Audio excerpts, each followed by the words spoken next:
What's going on? BJ2W here with a playoff performers pack opening. I just wanted to make this and talk about the NBA Finals, my predictions, general thoughts, and whatnot about the finals. First, I should just tell you I'm a Cavs fan, but this video, I'll try to be unbiased and pretty objective about the whole thing. So let's get right into it. Uh, I think that safe money is on the Warriors if I had to make a bet. But like I've been telling people, what I'm really hoping for and think is possible and in my eyes likely is Cavs in 6. Now you saw the Warriors in their Western Conference Finals play against Kawhi and the Spurs. Well, in the first game, and the Spurs came out and blitzed them. They were up 23 and 25 at one point.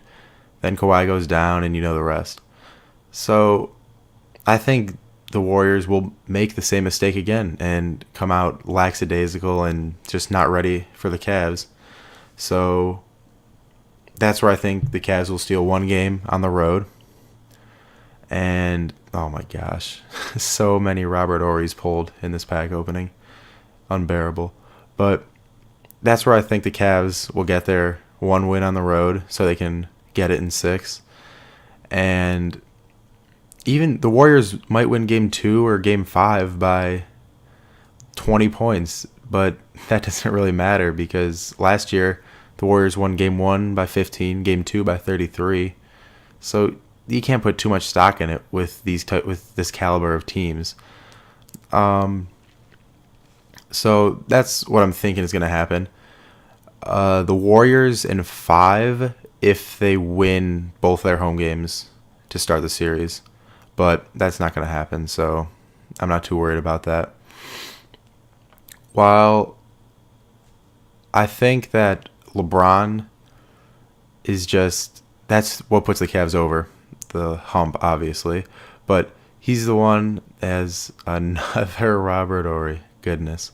But I think LeBron obviously is the best player in the game by far. And top 2, if not the best player ever to play. So with him and Kyrie and somewhat Kevin Love, who hasn't really showed up in a finals yet, he was hurt for the first and second. He didn't play so well, got a concussion. But I think that with those people and the Cavs bench, who is better than the Warriors bench, that's what the Cavs have. They have the number 1 best player, and then ooh, that was such a cringeworthy reaction to a diamond. But let's see who we pull. Come on, Magic or Shaq? Not the 98 overall I was hoping for, but I'll take it. And so I just think that the Cavs, they just need to get this back-to-back diamonds. Oh my goodness. Magic or Shaq, that's all I want. Shaq's my favorite player back from my childhood. Kobe. Post-rape Kobe, but Kobe nonetheless.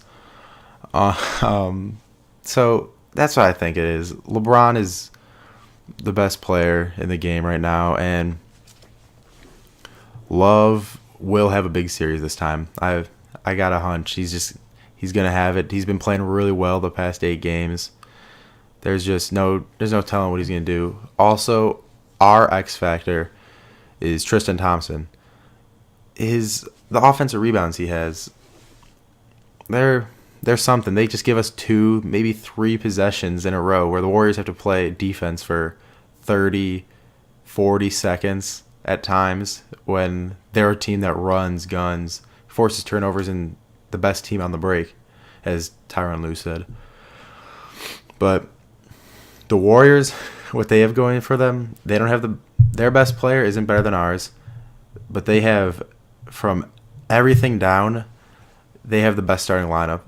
Curry, although he does get beat by Kyrie in the finals, is the better player, and who knows how he'll perform. Draymond Green Now Green, he's the one player that the Warriors can't lose. If they lose Durant, they're basically back to their last year's team and they can win. They went on a 14-game win streak to end the season, except for they lost to the Jazz at the end. So that's like the one player they can't lose. Now, Green is gonna be second in Defensive Player of the Year. That's what I'm thinking. Kawhi is gonna win again, just based off like the media and the hype. But Thompson has been performing pretty subpar lately. He can't really shoot at all right now. He's averaging 11 points per game. Not really shooting the best percentage. He's not that good. He defends better. I find it unfortunate for him that he has to always guard Curry's guy because, well, Curry's not the best defender. Now, I'm not saying it's bad because it's just his on ball. He racks up steals just because of other like helping and all that. But what I think is going to happen, game 1, Cavs are going to win by more than 10. Game 2, Warriors are going to win, but I just don't know how much. Game 3, though, the Cavs are they're going to give them the hurt. And it's probably going to be by 20 points now. Nah, not 20, but definitely double digits. Game 4 will be close. The Cavs will squeak it out. Game 5, the Warriors are going to be back at home and win. And then after that game 5, the media is going to go crazy about how the Cavs were up 3-1, lost a game, but they're going to finish it in game 6 and not allow any chance of that. Now, if it so happens that game 6 they lose, I don't see the Cavs winning because of the momentum. That's how the Cavs won it last year. They just racked up the momentum after game 5. Draymond Green was out. Game 6, they were at home, so they had the advantage, I guess. Then game 7, you're already 2 wins deep. All you need is one in a row. All you need is one more now to add on. And with the best closer in the game, Kyrie Irving, and LeBron James, the best player, I mean, it's a pretty good dynamic duo. So the Cavs, but also, as you saw when they played the Celtics, LeBron can shy away. Now, obviously, this is rare, and people try to over-exaggerate on it, but it happens. People have bad games, and if LeBron has one, the Cavs have absolutely zero chance of beating the Warriors. And if LeBron had 4 in a row bad games, they would not win one. So, honestly, if Kyrie has a bad game, the Cavs don't really stand much of a chance. So, everybody has to be clicking, but like I always say, and I always hear other people say, it only takes 4 games. You don't have to play great 3 games. Like in the 60s, the Pirates and Yankees played in a World Series, and the Yankees had like plus 20-something run differential in the series, but they lost in 7 games. It only takes 4 games. You can get destroyed in 3 of them, but if you win 4, it doesn't matter. Now, touching back on closing and finishing games, that's where the Cavs have an advantage.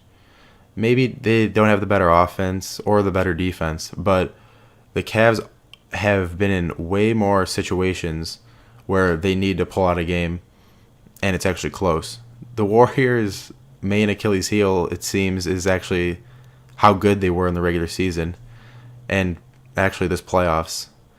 But they never played in many close games and didn't have many situations to where they were used to Kevin Durant or Steph Curry. Who's going to take that shot? They don't know. So I just don't think that the Warriors have what it takes in the crunch time. If they pull ahead and already have the Cavs on their heels, then they'll win that game. But if it comes close, then I don't know. So I guess as there's 2-3 more packs left, and I've been pulling like 10 rubies in a row. Oh my gosh.